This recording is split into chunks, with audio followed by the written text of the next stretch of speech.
बचा लेंगे, जरूर बचा लेंगे। इस बार कुछ भी नहीं होगा, सब कुछ हो तो रहा है, कोई दिक्कत नहीं होगी। अरे काहे चिंता करते हैं, सब हो रहा है, चौंकिए मत। ये बात हम खुद से नहीं बोल रहे हैं। दरअसल वादे हर साल होते हैं, दावा हर बार किया जाता है। नहीं, इस बार डूबने नहीं देंगे बिहार को। लेकिन जब बारिश आती है तो बात का बताशा खिलाने वाले नेताओं और अधिकारियों की खिड़की बंध जाती है। हर साल की बारिश किसी के लिए आफत तो किसी के लिए मौका बनकर सामने आती है। कोई घर बार खोता है तो किसी की चांदी होती है, किसी के लिए आय का जरिया तो किसी के लिए गांव और घर पूरा दरिया। देखिए, ये बातें हम ऐसे नहीं बोल रहे। इन बातों का मतलब समझना हो तो राजधानी पटना में सिर्फ एक दिन की बारिश के बाद जो नजारा सामने आया है उसे आप देख लीजिए और फिर कहिए। कहीं सड़कें धंस गईं तो कहीं गाड़ियां जमींदोज होने लगी, कहीं कार को नाव बनाकर चलाया जा रहा है तो कहीं पैंट को घुटने तक मोड़कर लोग आर पार हो रहे हैं।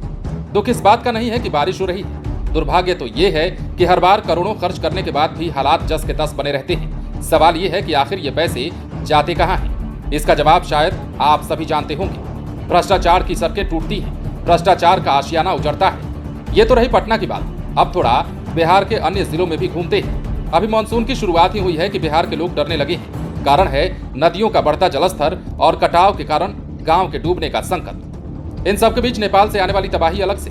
अब ताजा हालात की यदि हम आपके साथ चर्चा करें तो वो भी डराने वाला है। कैसे, वो जरा समझते हैं। दरअसल बिहार में मानसून ने दस्तक दे दी है। राजधानी पटना में भारी बारिश हो रही है, राज्य के कई इलाकों में बारिश हो रही है। इधर नेपाल के जल अधिग्रहण क्षेत्र और कई जगहों में हो रही बारिश से नदियों का जलस्तर बढ़ रहा है। लगभग सभी नदियां उफान पर आ गई है, जल में बढ़ोतरी हो रही है। कुछ नदियों का जलस्तर खतरे के निशान के करीब पहुंच चुका है। इसके बाद लोगों में दहशत है। कई लोगों ने बाढ़ की आशंका जताई है। नदी के पूर्वी किनारे के कटाव वाले क्षेत्र में हेंग पुल से लेकर गमहरिया तक दबाव में बढ़ोतरी हो रही है। इधर मधुबनी जिले के बकुआ पंचायत के राधिकापुर वार्ड 6 बनगावा टोला में बांसडीह और उपजाऊ भूमि का कटाव शुरू हो चुका है। कोसी नदी की तेज धार के कारण ऐसा हो रहा है। कई जगहों पर भूमि के कटाव से घरों की दूरी मात्र 30 मीटर की है। इस कारण लोग डरे सहमे हैं। स्थानीय लोगों का कहना है कि अभी तक उनका घर तो नहीं कटा है, लेकिन पिछले कुछ सालों से हर साल यही स्थिति होती रही है। जब कटाव नजदीक आ जाता है तो लोग अपना घर उजाड़कर कहीं और चले जाते हैं। हर बार यही परिस्थिति बनती है। बाढ़ नियंत्रण प्रमंडल की ओर से कटाव स्थल का जायजा जरूर लिया जाता है। बाढ़ से बचाव का काम भी तेज किया जाता है। प्लास्टिक की बोरी में मिट्टी भरकर कटाव को रोका जाता है, लेकिन बात बार बार वही आती है। फिलहाल कटाव से 60 से ज्यादा गांवों में दहशत का माहौल बना हुआ है। लोग डरे हुए हैं, साथ ही काफी परेशान भी हैं। अब बिहार के तमाम जिलों की यदि हम बात कर लेते हैं तो सीमांचल के कई इलाके ऐसे होते हैं जो बाढ़ से डूबने लगते हैं।